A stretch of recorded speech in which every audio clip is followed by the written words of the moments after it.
Bollywood singer Arijit Singh का एक बड़ा फेमस सा गाना है कि दिल ये धोखाधड़ी कर देगा, ऐसा सोचा न था, ऐसी गड़बड़ी कर देगा, ये सोचा न था। आखिर ऐसी क्या परिस्थितियां आ रही हैं कि दिल धोखा देने लगा है और उसके नतीजतन हम देख रहे हैं कि बड़ी बड़ी सेलिब्रिटीज भी इसका शिकार हो रही हैं।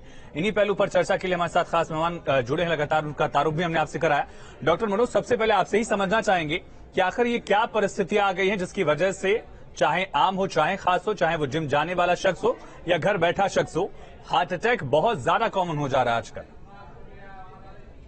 आयुष जी, आपने जैसे कुछ अभी अपने रिपोर्ट्स में जो दिखाया है, ये तो सेलिब्रिटीज हैं इसलिए सामने आ गए, बट मुझे लगता है टिप ऑफ द आइसबर्ग है।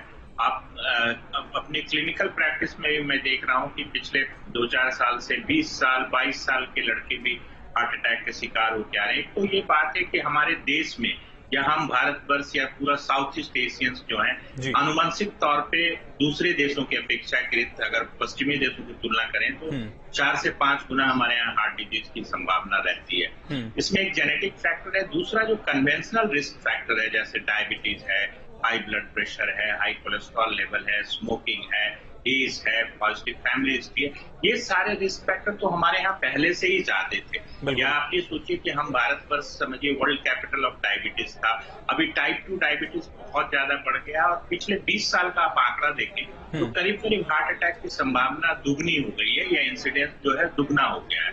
खास करके चिंताजनक ये बात है कि 50% लोग जिनको हार्ट अटैक हो रहा है वो 50 साल से कम उम्र के हैं। निश्चित तौर पे जो कन्वेंशनल रिस्क फैक्टर है उसका तो है ही, इसमें जो अनुदान है या उसकी जो कंट्रीब्यूशन है वो है, बट नए रिस्क फैक्टर्स जो उठ के आए हैं इसलिए उसमें सबसे इम्पोर्टेंट है जो मैं कहूंगा कि 21st सेंचुरी का स्ट्रॉन्गेस्ट रिस्क फैक्टर है वो सेडेंटरी लाइफ स्टाइल है। हम बैठ के काम करते हैं, जो नॉर्मल रिकमेंडेड एक्सरसाइज है कि कम से कम 150 मिनट पर वीक आप मॉडरेट इंटेंसिटी का एक्सरसाइज करें, कोई नहीं ये सुनता है। और साथ में जो 1971 के बाद जो लोग पैदा हुए हैं उनके बारे में एक स्टडी आई है कि वो रिस्क फैक्टर को उतना सीरियसली लेते ही नहीं है। तो sedentary life style, junk food और इस तरीके का जो हमारे यहाँ जो एक कहिए कि पहाड़ सा कन्वेंशनल रिस्क फैक्टर है वो वजह है। और इसमें जो लास्ट नेल में जो कॉफिन का जो लास्ट नेल है वो कोविड ने डाल दिया है। कोविड निमोनिया है, बेसिकली वो दिल की भी बीमारी है, जो भी एक्यूट स्टेज में मायोकार्डाइटिस होता था, बट उसमें जो सबसे इम्पोर्टेंट चीज है कि धमनी और शिराओं की जो लाइनिंग होती है जिसको हम लोग मेडिकल में इंडोथेलियम कहते हैं, उसको डैमेज कर देता है। इससे वजह से क्लॉट की संभावना बहुत बढ़ जाती है। और देखिए इसी वजह से अभी मुंबई से जो एक स्टडी आई है उसमें देखा गया है कि पिछले 6 महीने में जो मृत्यु दर है हृदय रोग की वजह से या हार्ट अटैक की वजह से वो 6 गुना बढ़ गई है। ये एक बहुत बड़ा फैक्ट जो आपने रखा कि 6 गुना मृत्यु का आंकड़ा जो है वो बढ़ा है इस हार्ट अटैक की वजह से। लेकिन जागरूकता को लेकर क्या कोशिशें करनी होगी, कैसे समझा जाए कि हार्ट अटैक का लक्षण, ये समझेंगे डॉक्टर मनोज आपसे। लेकिन डॉक्टर कामिनी, हमने देखा कि कई बार ऐसे लोगों को हार्ट अटैक आ रहे हैं जो जिम कर रहे हैं या जिम करते वक्त हार्ट अटैक आ जा रहा है। इसके पीछे क्या कारण आप देख रही हैं, समझ रही हैं? और साथ साथ क्या हेल्दी डाइट के अलावा जो प्रोटीन इंटेक्स है वो बिना किसी सजेशन के या किसी वरिष्ठ डॉक्टर की सलाह के बिना, डाइटिशियन की सलाह के बिना जब इस तरह के सप्लीमेंट्स लिए जा रहे हैं, वो भी क्या घातक हो रहे हैं?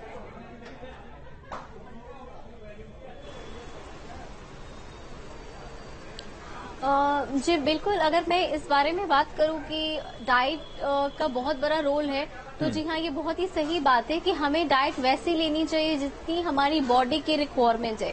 आजकल जिम करना, प्रोटीन शेक लेना, एक सप्लीमेंट, मील रिप्लेसमेंट लेना, ये एक फैशन है। तो हमें किसी को देख के इन चीजों को अपनी डेली रूटीन लाइफ में शामिल करने से बेहतर ये होगा कि जो हमारी बॉडी की रिक्वायरमेंट है उसके तरफ जाना चाहिए कि हमारी बॉडी की नीड क्या है, आपको कितनी प्रोटीन की जरूरत है।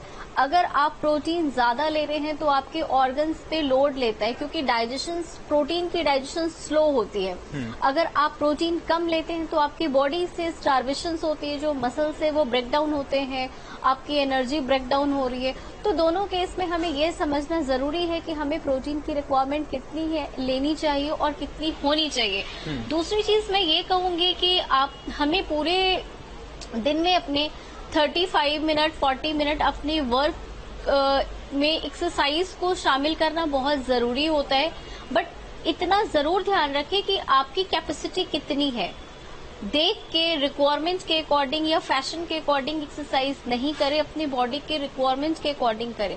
बट डेफिनेटली आप अगर एक्सरसाइज कर रहे हैं, प्रोटीन की रिक्वायरमेंट के साथ साथ आपको सोडियम और पोटाशियम को भी बैलेंस करके चलने की जरूरत होती है। अगर आप सोडियम बैलेंस नहीं कर रहे, एक्स्ट्रा अमाउंट ऑफ सोडियम अगर आप अपनी डाइट में ले रहे हैं, तो डेफिनेटली आपको ये हार्ट की प्रॉब्लम फेस करनी हो सकती है। और इसकी समस्या का समाधान के लिए हमें अपने पूरे दिन में पानी की मात्रा बढ़ानी है, हरे पत्तेदार सब्जियां बढ़ानी चाहिए, सोडियम जो एक्स्ट्रा सॉल्ट है, जो पैकेट वाले फूड है, कार्बोनेटेड बेवरेजेस हैं, उसे कम करनी चाहिए। और डेफिनेटली सोडियम बैलेंस करने के लिए हमें पोटाशियम के साथ भी जाना चाहिए। सुना है हमने प्लेन लेमन वाटर ना लेकर के सॉल्ट के साथ ऐड करके लो। दिस इज मेन रीजन कि हम सोडियम और पोटाशियम को बैलेंस करके लेते हैं तो वो हमें हेल्दी हार्ट की तरफ लेके जाते हैं और हमारे कोलेस्ट्रॉल को, हार्ट से होने वाली समस्याओं से हमें बचाता है। ठीक है डॉक्टर अंकिता, हमने देखा कि एक बेंचमार्क सेट करने की कोशिश की गई है कि एक हेल्दी मैन वुमेन अगर वो जिम जाता है, इस तरह की लाइफस्टाइल को अपनाता है, इतना प्रोटीन इंटेक करता है, तभी वो होता है। इस तरह के एक छवि बनाने की कोशिश की गई, उसका कितना असर आप देखती हैं? और योग साधना में क्या रास्ता है अपने दिल को मजबूत करने का? आयुष, सबसे पहले तो मैं आपको ये बताना चाहती हूँ कि योग एक जीवन है। ठीक है, योग एक जीवन शैली है जिसको करने से हम शरीर के साथ साथ अपने मानसिक फिटनेस पे भी काम करते हैं। यानी हम कह सकते हैं कि शारीरिक फिटनेस और मानसिक फिटनेस का कॉम्बिनेशन है। आज के समय में जो हमें बीमारियां आ रही हैं, कहीं न कहीं अगर मैं इसको कहूँ तो जो हमारा डेली जीवन शैली है, जो हमारा डेली लाइफ रूटीन है ना, वो बहुत ही खराब चल रहा है। लेट नाइट सोना, बहुत लोग लेट नाइट तक मूवी देखते हैं, फिर सुबह उठ के बिना कुछ खाए पिए अपना फास्ट म्यूजिक लगा लिया, जिम में ट्रेडमिल पे चढ़ गए। तो सबसे पहली बात है कि अपने दिल को स्ट्रांग करना है तो अपने मन को भी स्ट्रांग करना है, अपने शरीर को भी स्ट्रांग करना है। इन सबको स्ट्रांग करने के लिए हमारे पास बैलेंस डाइट, जो डॉक्टर मैम ने बोला, सर ने बोला कि बैलेंस डाइट के साथ साथ एक जो हमारा जीवन है, दैट मीन्स कि लाइफ स्टाइल, हर चीज को एक ऑर्गेनाइज वे में करें। योग हमें यही सिखाता है कि हर कार्य को, हर काम को समय के हिसाब से करें। अगर हम ऐसा करते हैं तो मैं 100% गारंटी के साथ कहती हूँ कि हर मानव जीवन खुश रहेगा और उसका हैप्पी लाइफ होगा। ठीक है डॉक्टर ओम, हमने देखा कि वो सेलिब्रिटीज जिनको हम एक तरह से उनको लेकर अपने आप को भी गाइड करते हैं, मोटिवेट करते हैं, जब वो उस तरह से उनकी मृत्यु होती है, हार्ट अटैक उनको आता है, तो बड़ा झटका सा भी लगता है। और इसलिए भी लगता है क्योंकि हमें लगता है कि वो सारी चीजें मैनेज कर रहे हैं, हमसे ज्यादा बेहतर मैनेज कर पा रहे हैं क्योंकि वो सेलिब्रिटी है। सिद्धार्थ शुक्ला के केस में जब ऐसा हुआ, पुनीत के केस में ऐसा जब हुआ, तो और ज्यादा लोगों को झटका लगा कि वो जो लगातार उनके पास डाइटिशियंस होंगे, उनके पास एक जिम ट्रेनर भी होगा, डॉक्टर से भी वो हमसे ज्यादा बेहतर, ज्यादा कनेक्ट होंगे। उनके साथ अगर ऐसा हो रहा है तो हम कैसे अपने आप को सुरक्षित रख पाएंगे? क्या दिक्कतें वहां उन केसेस में आ रही हैं और हमें किन चीजों का ख्याल रखना है और किन सिम्टम्स को देखना होगा? नहीं, आपने बहुत सही बात कही, लेकिन ये जरूरी नहीं है कि वो सेलिब्रिटी हैं तो वो अपने आप को बहुत अच्छे से रख पा रहे हैं। हो सकता है कि हमें ऐसा प्रतीत हो रहा होगा वो सेलिब्रिटी, क्योंकि वो उनके पूरे, अगर आप देखें सोने का अभी जो पूरा रूटीन होगा, 5 घंटे या 4 घंटे वो 24 घंटे में सो पा रहे हैं। उसके बाद और वर्क लोड है उनका और काम के बोझ का अलग स्ट्रेस है। उसके बाद हमें ये भी नहीं मालूम होता कि सेलिब्रिटी जिस सिस्टम में रहते हैं कि वहाँ टोबैको और अल्कोहल जो है उनका कंजम्पशन कितना है। एक्सरसाइज तो एक बात है जो अच्छी वो कर रहे हैं, लेकिन टोबैको और अल्कोहल कंजम्पशन क्या है। एक और चीजें जो है हम किसी के भी कंट्रोल में नहीं है, और वो न्यूअर रिस्क फैक्टर जो बहुत इंपॉर्टेंट है, वो कहते हैं कि पैसिव स्मोकिंग।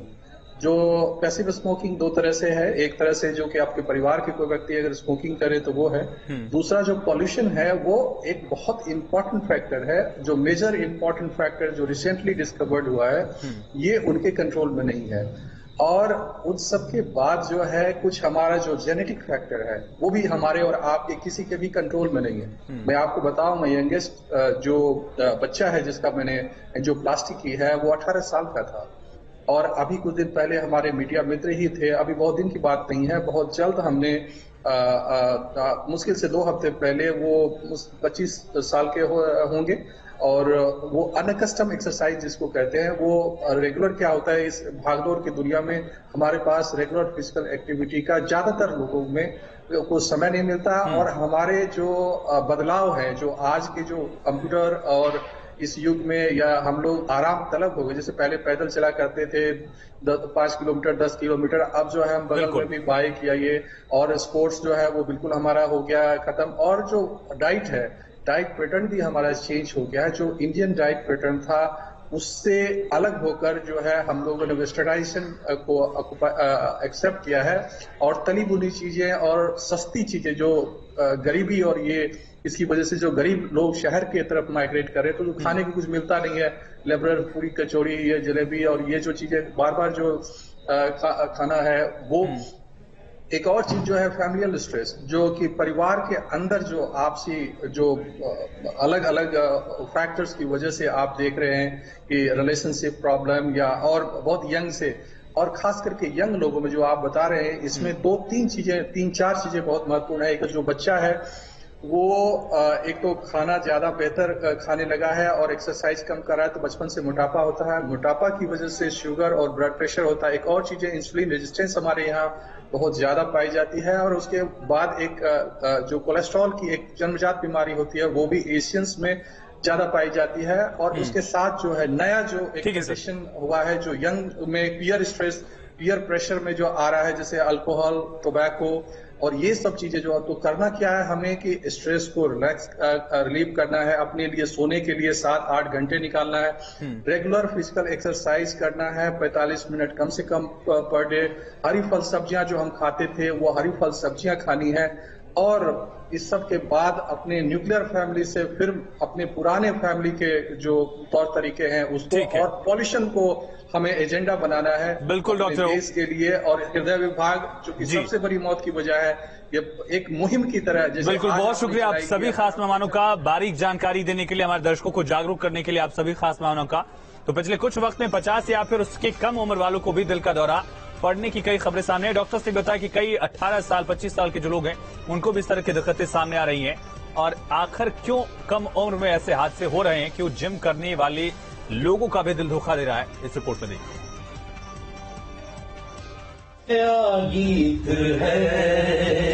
राजू श्रीवास्तव, सिद्धार्थ शुक्ला,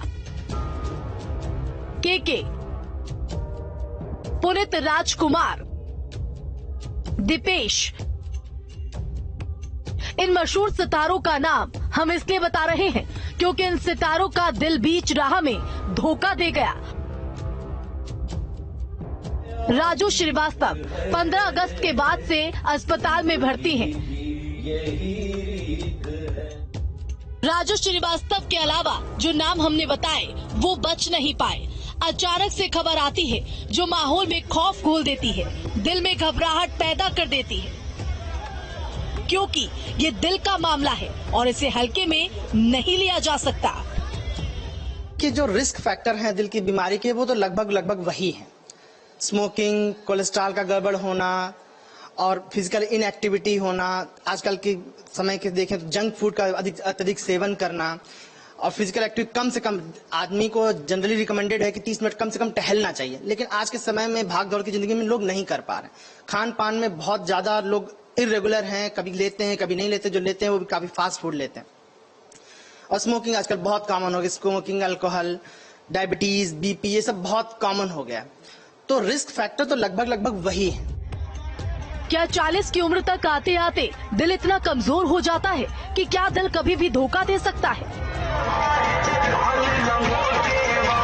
क्या हार्ट अटैक कभी भी पड़ सकता है? क्या एक्सरसाइज करने वाले दिल की धोखेबाजी को नहीं समझ पाते? क्या आज के माहौल में दिल कमजोर होता जा रहा है? आखिर क्या है दिल की धोखेबाजी की वजह? दिल की अनुवांशिक बीमारियां होती हैं जिसमें सडन कार्डियक डेथ का रिस्क बढ़ जाता है। कोई जरूरी नहीं कि ये दिल का दौरा ही हो, लेकिन 80% केसेस जो कि सडन कार्डियक डेथ होते हैं, जिसमें अचानक से मरीज ठीक ठाक था और घंटे भर के अंदर मरीज की स्थिति बिगड़ी और मौत हो गई। 80% केसेस इसमें दिल का दौरा होता है, लेकिन कोई जरूरी नहीं कि ये सारे दिल के दौरे हों।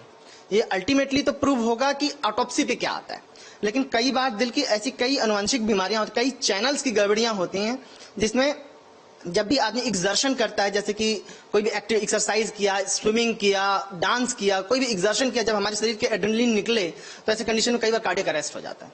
तो ये कोई जरूरी नहीं कि दिल का दौरा हो, लेकिन हाँ अधिकतर चांस यही होता है कि वो दिल का दौरा ही हो। ये सभी फिट रहते थे क्योंकि ग्लैमर की दुनिया से जुड़े थे। अब सोचिए, जब फिट इंसानों को 40 की उम्र के आसपास हार्ट अटैक आ रहा है तो अनफिट इंसानों की जिंदगी कितने बड़े खतरे में होगी। सवाल है, क्या इंसान एक्सरसाइज करने के बाद भी हार्ट अटैक का शिकार हो सकता है या फिर इसके पीछे कुछ और वजह होती है? कम उम्र वाले लाइफस्टाइल की वजह से शिकार हो रहे हैं। बहुत हद तक हाँ। अगर उनके घर में किसी को दिल की समस्याएं, जैसे उनके मदर, फादर, बड़े भाई या किसी को उनके घर में यंग एज में डेथ हुई हो, तो ऑब्वियसली वो बहुत ज्यादा रिस्क पे हैं दिल के दौरे के शिकार होने के, इनफैक्ट सडन कार्डियक डेथ के। तो ऐसे लोगों को और ज्यादा सावधानियां बरतनी चाहिए, अपनी हेल्दी लाइफस्टाइल मेंटेन करनी चाहिए और अगर कोई बीमारी है तो उसका लगातार चेकअप और इलाज होते रहना चाहिए। अब आपको डॉक्टरों के मुताबिक हार्ट अटैक पड़ने से पहले के कुछ लक्षण बताते हैं जिन्हें पहचान कर तुरंत मेडिकल हेल्प ली जा सकती है। सीने में दर्द या बेचैनी, सांस फूलना, हाथों, कंधों या गर्दन में दर्द, उल्टी आना, ठंडे मौसम में भी पसीना आना, अचानक चक्कर आना, कमजोरी महसूस होना, शरीर के ऊपरी हिस्से में दर्द, सांस लेने में तकलीफ।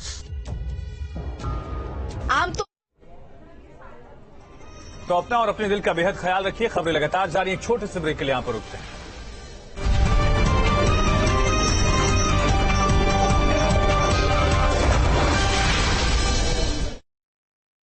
श्री वेंकटेश्वर